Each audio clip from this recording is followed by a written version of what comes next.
Hopefully everything should be up and going here. Okay, there we go.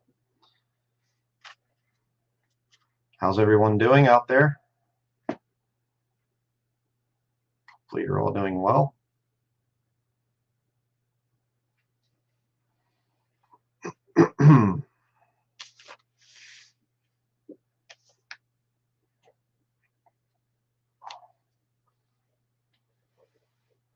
All right, good. Good to hear that. Or good to read that, actually. All right.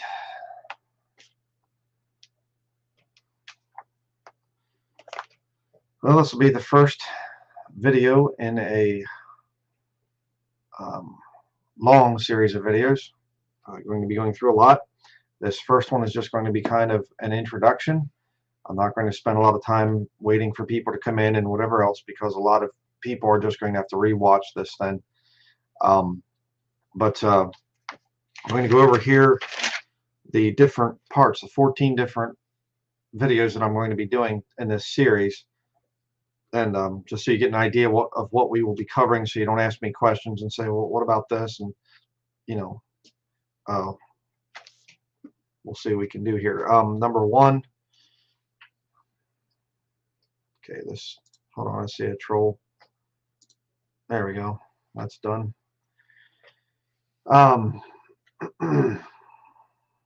Okay, we'll get back to it here now. This some troll is saying just coming here to make problems. Well, why waste your time? Whatever. Okay, what are the 14 parts of the off-grid seminar? Well, part number one, what does it mean to be off-grid? Okay, I need to really kind of spell that out because a lot of people, there's some confusion on that. Number two, off-grid legal issues. Buying a property, setting up an off-grid homestead on that property, dealing with local town government, whatever else. That's going to be the second part. The third part will be buying land. My advice on buying land, things I've learned over the years on that. Number four, recycled housing. That's kind of an interesting one that we've studied and done our own research on. Recycled housing meaning building things in old school buses, old ambulances, old reefer trailers, Conex boxes, things like that. Recycled houses, in other words. The pros and cons of it. Looking into all the different things that we've learned over the years on that. Number five, off-grid hygiene and laundry.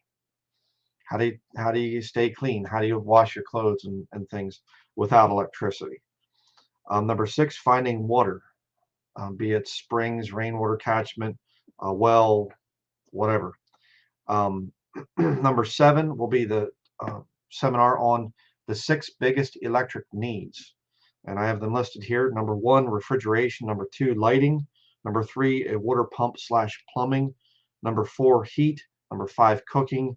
Number six, communication or / telephone. Okay. So we'll be talking about that in part number 7. Part number 8, warm versus cold climate.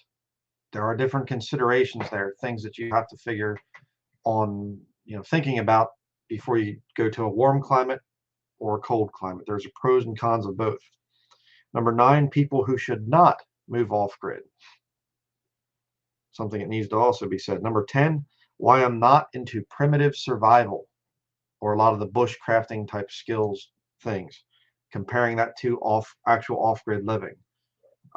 I've made mentions of that in other videos and things where you actually have a lot of these people, they go out into the woods or whatever, they have 7 days living in the wilderness, and then they go back to their on-grid house in town or something. Well, I'm not into that. Number 11, growing food, raising food, and finding food in an off-grid situation. Number 12, the terrible toilet. Some things to think about there, unique perspective on the thing of what to do with your waste when you're off-grid. Number 13, how to fail at off-grid living. Okay, there are people that shouldn't move off-grid, but then there are people that can move off-grid, but then they fail. And so if you want to know how to fail, that would be the one to watch. Okay. Please understand what I'm saying there. Number 14, the future of old paths living. Okay, off-grid it's a tricky term because we'll see in this study here um, what I mean by that. It's kind of hard to define what off-grid is. I mean, simply put, it's just not being connected to the power grid, but there's more to it than that. And we'll see about that. But I believe that the real future for surviving the end times, for those of us that are saved, born again, well, we aren't going to go into the time of Jacob's trouble, but we're going into a time of, the birth pains, the beginning of sorrows that the Lord talked about. We are in the beginning of sorrows right now. I firmly believe that. And so we're going to go through, I mean, we're already seeing some bad things happening, and, life as we knew it um, has pretty much ceased to exist. I mean, there's a whole lot of weird stuff that goes on right now that would have been totally odd just 2 years ago, and 10 years ago, and 20 years ago. I mean, people weren't walking around with masks on their face all the time. Weird stuff going on, and plenty of weird things to come. So I believe the future is asking for the old paths, as the Bible says in the book of Jeremiah, chapter 6, going back to the way our ancestors lived for thousands of years. And that could not have been called off-grid. Okay. So having said that as a little intro here, and I have this picture up of a cabin for a reason, we'll get back into that. And so what is off-grid? What does it mean to be off-grid? Well, let me show you a little thing here. Right here we have this skyscraper. Now, obviously, this thing is in some city somewhere. I'm not even sure what it is. Or take any picture of any skyscraper. This one up here, or wherever. Could you technically disconnect it from the power grid? Yes, you could. Would it be possible to have enough wind or hydroelectric or solar or whatever else that it would be able to be powered by its own system and not connected to the rest of the power grid? So if you have say a cybersecurity type of hacking thing, China hacks our grid or Russia hacks our grid or something like that, and basically America it consists of, I think it's 3 different grids, 3 different power grids. So they hack one of the power grids and poof, down goes the entire East Coast. Would it be possible to have a skyscraper that has its own power supply? Okay. Yes, it would be. But think of the nightmare of having the battery bank for that thing. Okay. You have to, when you're off grid, if you make electricity, you have to find a way to store it. The only other way that you can do it is through a generator, gas generator, that you're using fuel to continually produce electricity. The problem is it's wasteful because you're not always using that electricity. So, there are cabins up in the area here where, you can tell when they're there because you can hear their generator running. They always bring they brought Jenny with them, their generator, and you hear it, for hours and hours, sometimes all day that they'll run the stupid generators. Annoying, but that's what you have to do. There's no need to store the electricity because you're just burning fuel to produce it. So if you have your lights on and you're running your stove or whatever other electric appliances, well, okay, it works as long as you have gas for your generator, or propane or diesel or whatever else your generator runs on. But the idea here being, you're off grid, you're producing electricity, you need to store the electricity. And that works the same way if you have wind or hydroelectric, water powered in other words, or solar. You have to be able to store it. Well, talk about something bad for the environment. Batteries are actually very bad for the environment. The kind of large batteries and things that are required for solar systems. You have to get the minerals from the earth where you're digging and stuff, and mining practices, which are oftentimes very toxic. So it's very problematic. And then the batteries only last for so many years, and then they break down and whatever else. Now, we have a solar system on our property, actually 2 small ones, and I do like it. It's nice. Power outages happen in town. You just go back home and hey, the power's still on. No problem here. So it's nice. But could you run a skyscraper off of that? No. But here's another thing to think about. What about the problems? You take this skyscraper here that's pictured and you say, I'm going to run that thing completely off of solar or wind or combination or whatever else. And we have a battery bank and everything for that. But who's living in that huge big structure? We'll say there's 300 people that live in this thing. Each one has really nice big apartment, whatever else. There's 300 people off grid in this huge skyscraper. All right. What do you do about waste management for 300 people living in one building like that? How about the water needs? How much, how many showers are they taking and washing of dishes and whatever else? What about that? Where are the people going to work? How are you going to have enough work for those people, the 300 people? You build some tower, the big, huge skyscraper out in the middle of nowhere like that, that wouldn't work. How about transportation for 300 people? Number 5, what about rules? You'd have to have some kind of rules or whatever to, if you're out in some place or whatever in nature and you have some big skyscraper like that off grid. And number 6, what about food production to feed 300 people? See, it's a problem. You say, well, this doesn't make any sense. What are you saying? I'm trying to make the point here by exaggerating. Okay. Obviously, okay, I can't say nobody would be this dumb to have a skyscraper and try to make it off grid because, stupid kind of seems to be a competition nowadays. Let's see who can be, dumber quicker or something. I mean, it's pretty bad. And so, but, logically speaking here, nobody really with any kind of common sense is going to want to build a skyscraper in an off-grid situation. It just doesn't work. So what's the opposite of that? You want to go as small as possible. That's one of the big things that you need to understand if you want to go off-grid. You want to get as small as possible. That's a very ancient wisdom kind of a thing. People weren't building huge mansions. Mansions were built, be they, if you go back into the Viking era with the big long houses the chieftains would build, the jarls, they'd build these huge big houses. It's built to impress people. The castles of England and Scotland and everything built to impress people. Yes, there's fortification there too, but it's also built to very much impress. Oh, look at my place; it's bigger than yours. And of course, you have the Catholics there. Probably the experts at building huge, big places. They say, "Oh, not to live, but to do their religious ceremony stuff." But the big places were built to impress people. Well, if you are going off grid, you don't really have anybody to impress, or at least you shouldn't be trying to impress people. So you want to go as small as you possibly can. Start small and expand, right? Why? Well, if you go small, it's low cost. That's an important thing there. It's also a very sustainable and self-sufficient type of way of living. Our house that we have, our off-grid little tiny place that we have right now, it's pretty easy to take care of. Okay, there's not a whole lot of bedrooms to, you have to be cleaning and doing all kinds of stuff like that. It's pretty easy to take care of, pretty easy to maintain, and more importantly, very easy to heat.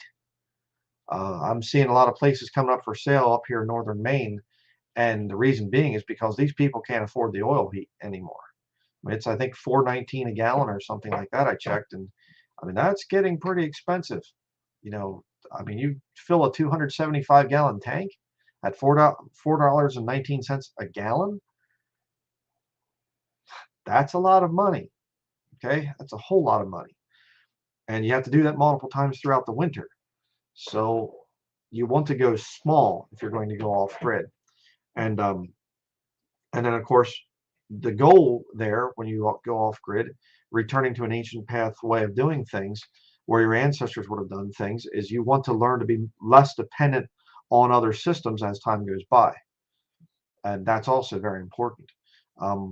When they did a lot of the lockdown stuff and you can't come into the store unless you have a mask on and everything else, it was very difficult for a lot of people because they're saying, we don't have a choice. How do we go get food? And I'm forced to wear a mask. And even though I don't believe in it, whatever, I have to go in. I have to abide by the little dots on the floor, keep you 6 feet apart. Like that may even make sense. But, I have to go in there and I have to do this and I have to whatever. And there's been a lot of talk in different countries throughout Europe and things. Well, you can't go into certain stores unless you have proof of, the COVID pass or whatever else. That you have to have proof that you've been, shot up. That's a problem. See, so the future for the body of Christ is going to have to be, and anybody who wants to remain free, by the way, this isn't just for the body of Christ and then saints in the time of Jacob's trouble. I'm talking anybody that wants freedom. You have to understand that you have to become less dependent on the system. And if you have some huge big mansion that you've built off grid, by the way, that puts you on the radar.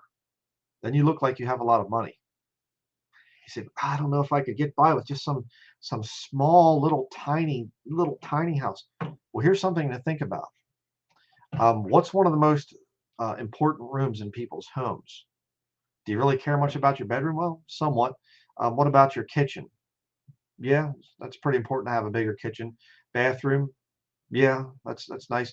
But a lot of people like a big living room.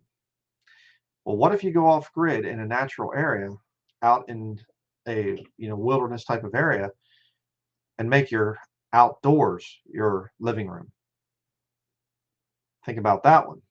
Spend more time outside, in other words. That's what ancient people did. You have a small little dwelling place. Again, let me put this, not that one, this picture back up here.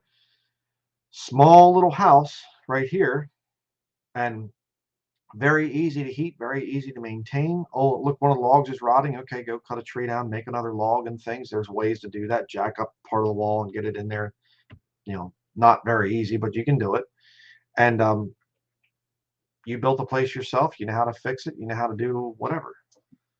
And you say, oh, I can't build a place myself. Okay, go get a cabin. You can go do that. But you say, well, I don't think I could ever even live like this. Okay, then wherever you live right now, see if there's ways that you can start to become less dependent on stores and on the other systems out there. Walk more when you can go places. Ride a bike. Do whatever. Because what they're going to do is, see, they've bred us to get really dependent on the system of electricity and gas for our vehicles and food at the grocery store and everything else. And then they can use that against us in the future. Oh, you don't want to submit to our system. Well, we'll take those things away. We saw that with the mayor of Los Angeles during the pandemic, and he literally was telling people, I mean, you can see the news things on it. He was telling people, if you go and you have a church meeting, you get together, we will shut off your electric and your, water and whatever else. So they're holding those things over you now as control.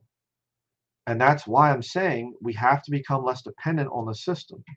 You can move out to a place like that little cabin there in the middle of nowhere, and that's the best option. Believe me, you will feel peace out there that you can't imagine. I mean, I honestly, I don't see how anybody can live in the city. No offense to you if you do, but I was raised out in the country and things, so to me, it just comes naturally. But as time goes by, I'm more and more thankful that I'm away from the system where there's a whole lot of people. I mean, there's the place where we actually live. There's less than 400, permanent residents there. So we like that. And I like there to be even less. So again, what's most important?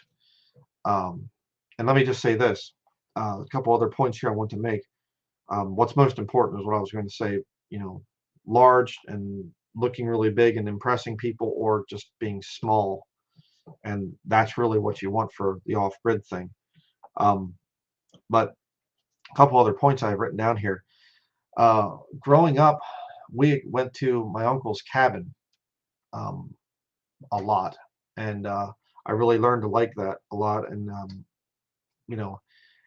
I learned more about sort of living without electricity. His cabin didn't have electricity, and we would go in there, and I learned the whole thing of the wood stove, and then you have a propane stove a lot of times for cooking, and the running water was actually from a spring up on top of the mountain. Outhouse for going to the bathroom, and all the different stuff, and you come back to the cabin and you haven't been there in a while, and so you have the bed mattresses up on the side, and all the different things. If you have any experience with an old, hunting cabin, whatever else like that, that you only go to a couple times a year, and you'll learn a lot of that stuff. And we went to the cabin quite frequently, and we went to different, been to other cabins and things across the country, and off-grid situations like I talked about in another video. But camping, we went camping one time, once as a family growing up. It didn't go too good. um, my sister got bit by a snake. I think my brother got lost in the woods. Um, I found a sandbox, I thought, and I was really small. I think I was about 4 years old, and I found this neat sandbox, and it had these neat, this round sandbox, and it had these rocks around it, and the sand was kind of odd because it was sort of a gray color, and so it was a campfire, and I, brainless child, I had no idea. So I'm in the sandbox, and playing, and my parents are, one's running off to try to find my older brother in the woods, and another one's, my dad's trying to take care of my sister that got the snake bite. Trying to, which snake bit you? What did it look like? Did it have a, was it a rattlesnake or a copperhead, or he didn't know what it was. They're doing that, and they finally get back to the camp, and I'm there, sitting in this campfire, and I'm just gray and black, and then that night, there was an older couple at this same campground, a couple spaces over from where our tent was set up, and they had their TV cranked up really late, watching the Johnny Carson show or something like that back in those years. And so we were over there, Mom, I can't sleep, Dad, I can't sleep. My dad had to get up, walk over, and say, could you please, turn your TV down? I'm trying to get my children to sleep. So we didn't like camping, and so I had a bad thing with camping, a bad experience, and I tried camping at different times with my brothers. We'd go hiking places, and I was never really into the thing of camping, because camping is just sort of, it's all temporary. You can't take much, and you have to put it all in your backpack and you go. And some people are really into that. I just never liked it. So for me, it's the transition going from on-grid living to off-grid living has always just been very natural for me, because I grew up that way, getting used to my uncle's cabin and things. And another point I'd like to make about why you might want to consider getting away from, it's not just getting away from the electric grid. That's the thing I need to make a mention of. It's about becoming self-sufficient and less dependent on others and less dependent on the system. Another reason to do that is to get out of, it could even be a temporary way to get out of debt. Say it that way. A lot of people, they'll go into sort of an off-grid life to get away from debt and to pay down debt, because it's a very cheap way to live. And again, I see people and they say, I'd love to do it, but I just can't afford it. And I always think, again, no offense, but you're very ignorant when you say that. Okay. You can live in an off-grid type of situation. You can live that way for very cheap. I understand, you say, well, I can't buy land. Land is too expensive. Okay. Then start to implement off-grid things where you live. I've known people, there was actually a channel on YouTube at one point in time. I forget what the channel was called, but I was watching them, and they literally had an on-grid house, and they made it completely off-grid. I mean, they had an ice chest for their food. They were hauling water in from a hand pump, and they were doing all their laundry completely without a washer and dryer and things. They were cooking on a wood cook stove. I mean, you can do a lot of this, becoming less dependent, even in the city. Okay. Now, it's kind of, you really need to get out to a place like this, here, if you really want to experience the full freedom of everything. And that's my suggestion. Again, this isn't for everybody. I understand that. There's some of you, and you might be saying, well, I wouldn't even know where to begin in a place like that. Whatever. Well, if you might not be called into this kind of living, others, you might be thinking this way and thinking, okay, and that's what the seminar is for. I'm going to be telling you how to get away from the grid and go and live and not just live, but thrive out there in a wilderness area. And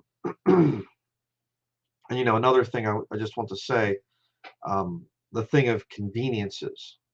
Again, as a people, we have really been conquered by our conveniences. They control our lives, and we can't get away from the electric lighting and the refrigeration and all the other things, and um, even something as simple as blenders, electric blender or something like that. I need to be able to, if I want to make mashed potatoes, I have to have this electric blender. How do you do that off grid? Well, how did people do it for thousands of years? Ask yourself that question. See, off grid living is about 90% up here and about 10% here with your hands, things that you do with your hands. There are people that have a lot of money and they can have a lot of skills and whatever else, and they fail at off-grid living because they can't take the solitude and a lot of the other things, the troubleshooting and whatever else that comes with the off-grid life. That's another big part of it. But one of the primary things that you need to remember is, how did people do this in the past before these conveniences came out? Before electric blenders, how did they make mashed potatoes? Okay, it's a potato masher. It's not that hard. Okay, we do it that way all the time. Um, you know, how did people not have running water in the past? I mean, they survived. How did they do it? Without a hot shower and without a dishwasher and whatever else. Um, we had a dishwasher growing up at our house where I grew up, but the entire time I've been married, and the dishwasher eventually broke when I was a teenager, and we never got another one. It was just not worth the hassle. When we came to our here to Maine, and we had the house in Bridgewater, it had a dishwasher in it. We ripped it out. I said, I don't want the thing. This place here has a dishwasher. The ministry office in town has a dishwasher, and we don't use it. I think dishwashers are ridiculous, if you don't understand what I'm saying here. So off-grid does not mean that you have to do every single thing for yourself. Okay, a lot of people have that false notion as well, that you have to be able to start out, primitive survival, and you're out there and all you have on is the clothes on your back and this primitive survival challenge. And they watch these survival shows and whatever else, which is a waste of time in my opinion. And again, it's not sustainable long term. You go back to ancient cultures. You had an ironsmith. You had a guy that worked with leather, a guy that worked, was a great carpenter. I mean, Jesus was a carpenter. And you barter and you trade and whatever else. It's off grid is not, you're out in the middle of nowhere and you learn how to do everything, and people come and you have your stone tools and you have animal hides on. You don't have to go back that far. Okay, there's nothing wrong with cast iron skillets or solid steel wood stoves or stainless steel forks and spoons. Okay, there's nothing wrong with that, and you can do that. And there's nothing wrong with having a vehicle either.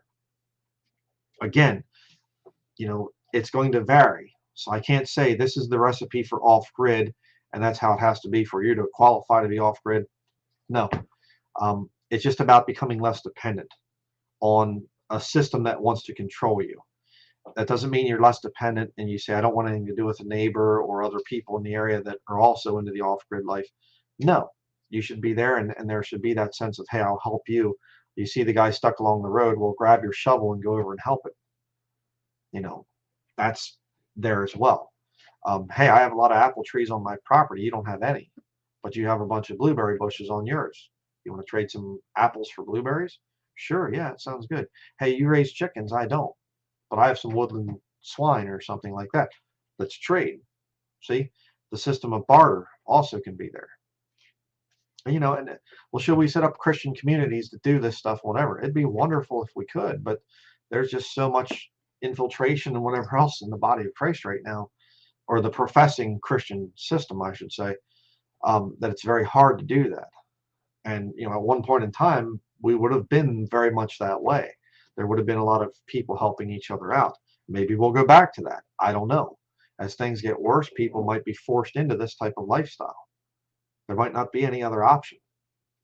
They say in the future, you have to have the old hokey pokey, or else you can't buy or sell. Well, what do? Well, you try to get to a country area where there's some Christians and whatever that can take care of each other, and you learn to barter. So another thing I want to say here, this very cabin right here, another thing to think about. If you were in this cabin and it had food and it had water, water and whatever else, be a spring down in the woods or whatever, and had all of its supplies and everything's ready to go, and it snowed like that, would you feel safe or would you feel scared?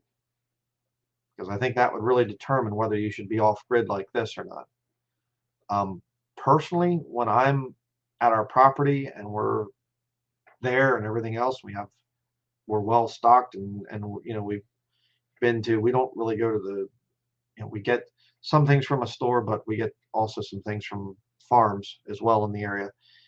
And when we have plenty to eat and everything, and we have all of our firewood and everything's ready to go, I like to see a lot of snow. And if we're trapped in there for a day or two or whatever, well, we like it. We actually enjoy it. It makes me feel safe. I feel safe being up here in the north like this, and it's very cold, and I know that there's a lot of people that are just very wicked and they're not interested in coming here. That makes me feel safe. I feel very secure. I am not scared being back at a cabin type of a thing like that. And so, you say, well, I don't think I could be back in there. I think I'd be scared and I'd get maybe some cabin fever or whatever else. I don't know what I would be able to do back in there. And I'd start going crazy. I can understand why you would get cabin fever after a while. But quite frankly, when you really get into the off-grid life and you have firewood to do, and you do firewood, you don't just cut it and go in and burn it. No, you do firewood in advance. You want it to season and dry and everything else. You have firewood to do. There's wild edibles to pick, even in winter. Okay, there are some things there. Of course, you can make pine needle tea, and there's other types of things that you can do as well. You get later winter, that's the sugaring season, that you can tap your maple trees, if there are any in your area. Again, benefits of living in the north, which I'll talk about in another one of the seminars coming up. But you can tap birch trees. Don't get as much sugar content in them, but it tastes really good when you drink it. It's very good medicinal type of thing. You can go out looking for chaga mushroom. That's another one that you can find in the wintertime. There's a bunch of things that you can do in the winter, but all year long, you're okay. The raspberries will be coming in here soon, the wild strawberries, and you learn about all the different things, and this is a good time to go out hunting for this and go out fishing for that or whatever. There's not a whole lot of free time where you just sit around. I shouldn't say free time, but there's not a lot of downtime, idle time where you just sit around thinking, oh, what should I do today? Boy, there's just nothing to do. I'm so bored. There's not much time to be bored at a place like this. So again, that's another thing that you should consider before you think about moving out to a off-grid property. So I think that's all the points for part number 1 here. We'll be talking a lot more about this whole thing as time goes by, with all the different seminar points here. I'm not going to do, for now, I'm not sure about doing multiple, like if I would do more than just one per day, that might actually speed things up, but I don't know. I don't want to make it confusing. So I might just do one, then do a little bit of question and answer and then quit, because I do have other things I need to get done. And I just have to say this, everything's working fine right now, hopefully, but my computer's getting pretty old. It's 12 years old now. And I've had 2 days in a row now where previously, where it just shut off. It just stopped working, and there was no power outage or whatever else. I don't know what's going on with the thing, but I did clean it, took it apart, cleaned it out, made sure everything was connected securely again. So I don't know if I'm ever doing this seminar and all of a sudden I just disappear and the thing shuts off. Well, then it's my computer dying. So hopefully that won't happen. I just wanted to say that in case it does. people don't get worried or something like that. But okay. Does anybody have any questions? If you could put question and then write the word question in capital letters and then your question after that, and that way I can see it.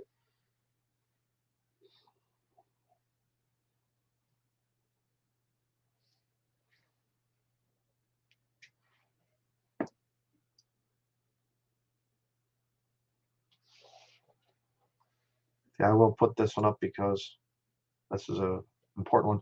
Do you live stream during the day so folks can learn how and what to do on the daily? Not really.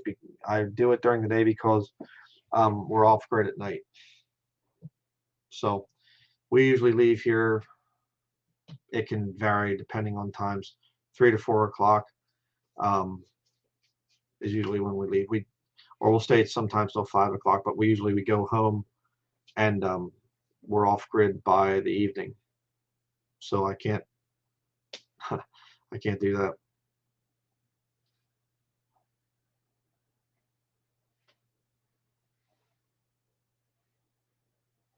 So does anybody have any questions on what I talked about today? So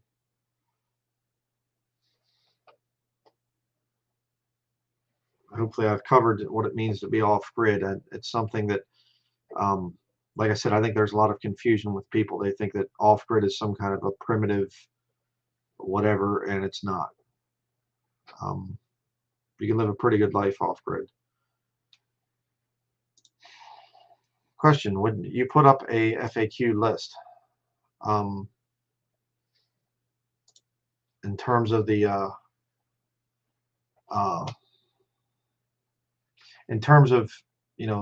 frequently asked questions about off grid stuff? I don't know.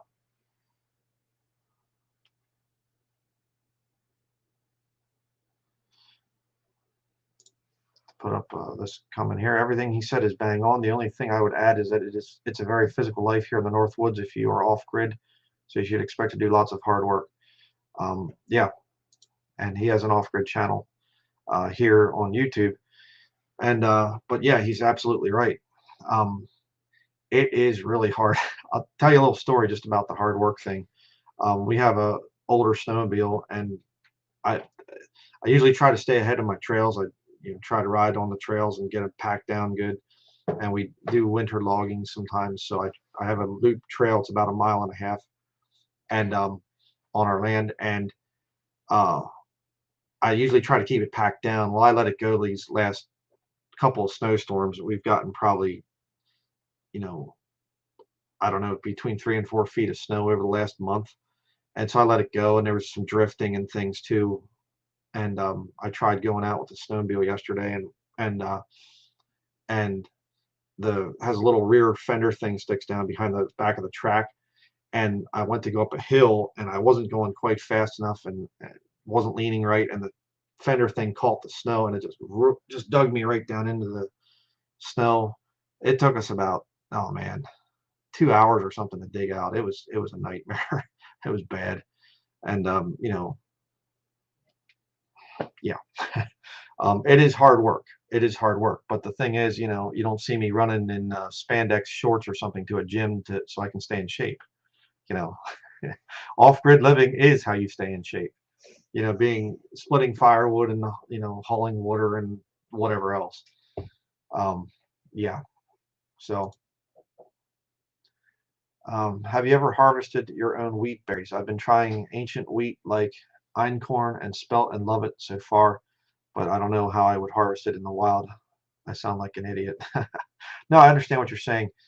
We actually were studying the thing of wild type grains and things. Um, our property that we have there is some old farmland on it that they used to raise potatoes, but it's mostly just forest and woodlot, and they did animals and then also some farming, but I've never looked into the thing. There's actually a farm up near Holton that I knew a guy, and he was telling me that they do sort of a heirloom wheat on their farm there. So best way to use internet while off grid. Well, that's going to be in another seminar, so you have to wait till then for me to answer that. There are different ways that you can do it, but I will be answering that in another one. Um, do you know anything about Harbor Freight solar panels, if they are good or not? Um, my understanding of solar panels is there are some that are better than others, obviously, but it's more of a location where you're putting them at, if you're getting really good direct sunlight or not. Um, you know, and I see these people, oh, we're going to put, we're going to be off grid. We're going to have this solar system there, and they get, tens of thousands of watts of solar panels, this huge solar array so they can run a dishwasher or something. And I think, no, you should try to say, okay, I don't need this and I don't need that. And you kind of diminish your solar needs as time goes by. So you don't really need this huge, big thing. Um, Question, what books on off-grid living do you recommend? Well, there's a bunch. Probably the most classic, well-known ones are the Foxfire series from down in the Appalachian Mountains down south, down actually south of where I grew up in Pennsylvania. Um, you'll learn a lot there because that's sort of they're transitioning out of the old paths living. A lot of the people that are interviewed where they were raised with no electricity, and on back there was no electricity before them, and so they still remember a lot of that stuff, how they did things in the old days. But then they're kind of getting into the modern, electrified housing and things. So it's very interesting. You learn a lot there. One Man's Wilderness by Dick Prenneke, guy that was born and raised in Iowa, and then he went to Alaska and he was working up there as I think it was a mechanic or something. And then he just decided, I want to live out in the middle of nowhere. Went out to, can't think of the name of the lake right now. It wasn't Spirit Lake. I forget what the lake was, but he went way out into the middle of nowhere and he built a cabin, just a small 10-foot by 13-foot cabin. That's a real good book. There's a bunch of others that I get into. Do you have any suggestions for when the weather is hot? Thank you for the information. um, yeah, it's oh yeah, okay. Thank you, Dale, for that. Yeah, Twin Lakes. Twin Lakes is where Dick Prenneke was. That's right. But what do you do when it's hot? Well, technically you can run an air conditioner off a generator. Not really going to run one off solar unless you have a huge big system. But that's where lakes come in at.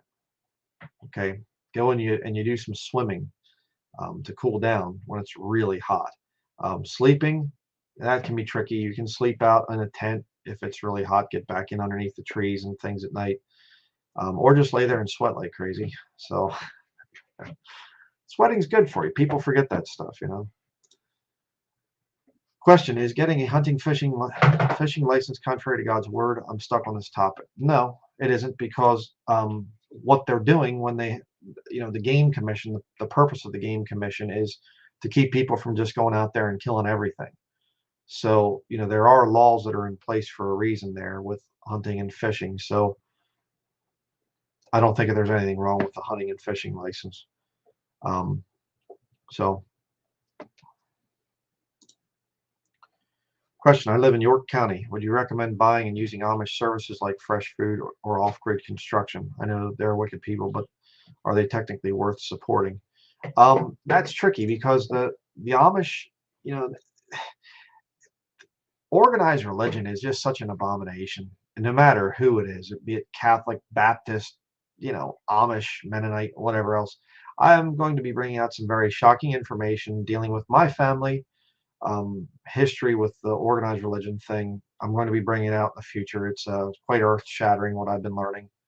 Some truth that was never revealed to me all my life that I'm now finding out, but in the Mennonite corruption system. And the problem is you have organized religion, and there's cover up all the time in organized religion, and there's people that are in the system that are decent people. They're not molesting their children or weird doing.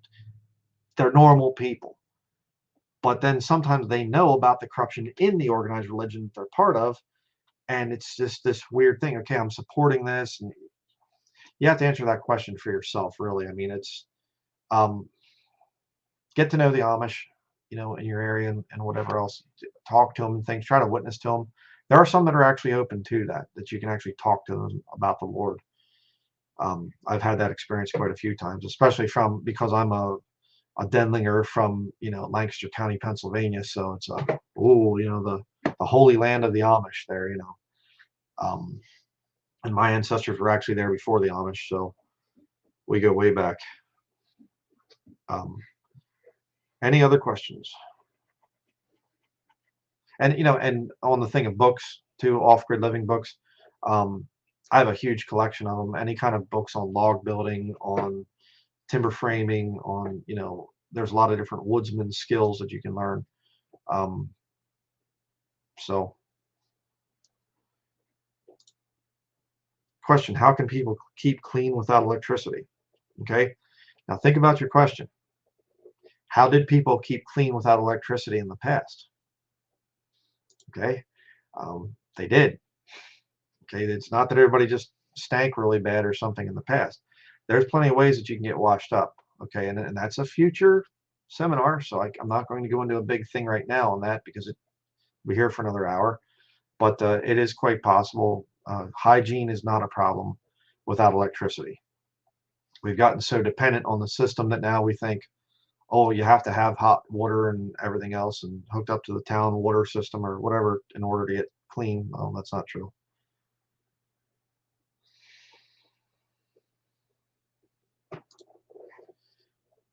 Question: do you filter or boil your drinking water if you got it from a creek or stream? Well, we don't get it from a creek or stream. Um, there's a natural spring in the area, and we do not we don't boil it or anything else. It's a.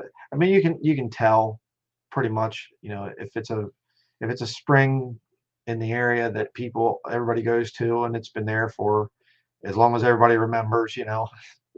You don't really need any kind of purification of it or whatever else. I mean, you could probably say we should, but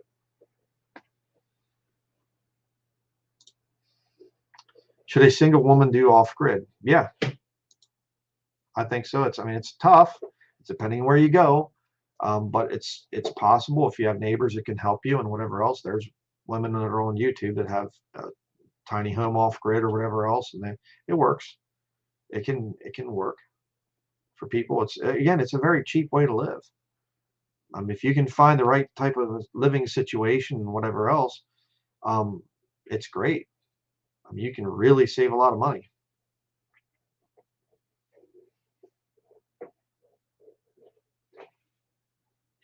So, okay, well, I'm going to try to keep these under um, an hour, Lord willing. And there's a lot that I need to say in this, and things I've learned trial and error, and that's another big thing. I'll get to your question here in a minute. I see your. Well, I'll just say this right now. Answer your question. What about collecting rainwater? Yeah, that's a huge thing. We've done that on our property the last couple of years for doing laundry. Um, and rainwater you would have to filter, but laundry you can collect. If you have a decent metal roof, you don't really want to use asphalt shingle, because the little pieces of shingle come off and get into the water, and it gets kind of a sulfur type taste to it. But if you have a metal roof and you're out away from trees, yeah, you can collect a huge amount of water. I mean, hundreds of gallons in just an inch of rain if you have a big enough metal roof. And so, yeah.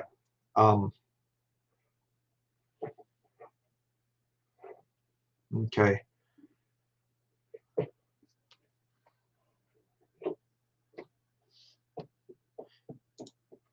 Just want to make a comment on your comment here. Get some books on how to build a gasifier for free power. Yeah, I mean, there's a lot of things out there. Guys come up with some pretty neat ideas, but again, I have to just say this.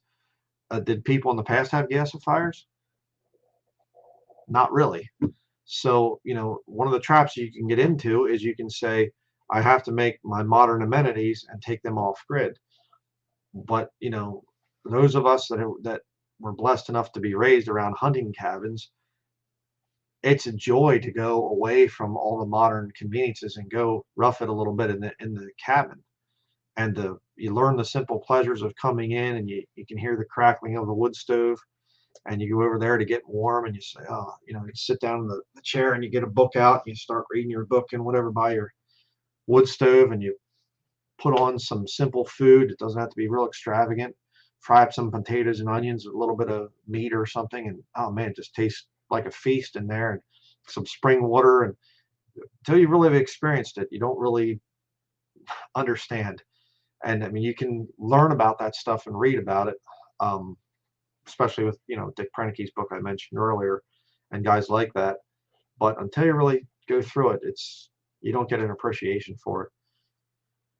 Um, yeah. So I guess that's going to be it for this one. Like I said, I'd like to keep them under about an hour. Um, but I have a lot to say on it because, again, that's what I was going to say earlier. Another big part of off-grid living is trial and error. And one year you might be doing your lane with a plow truck.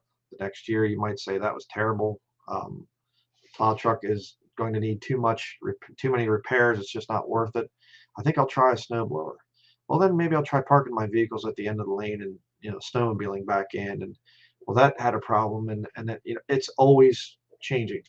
Um, you know, I really should build a porch where I come into the cabin at, because come in and I'm always getting snow gets against the door, and then I'm having to shovel it out, and the cold's coming in, and you know, it's just the way it is when you go off grid. You're always trying new things, and that's kind of the point of it.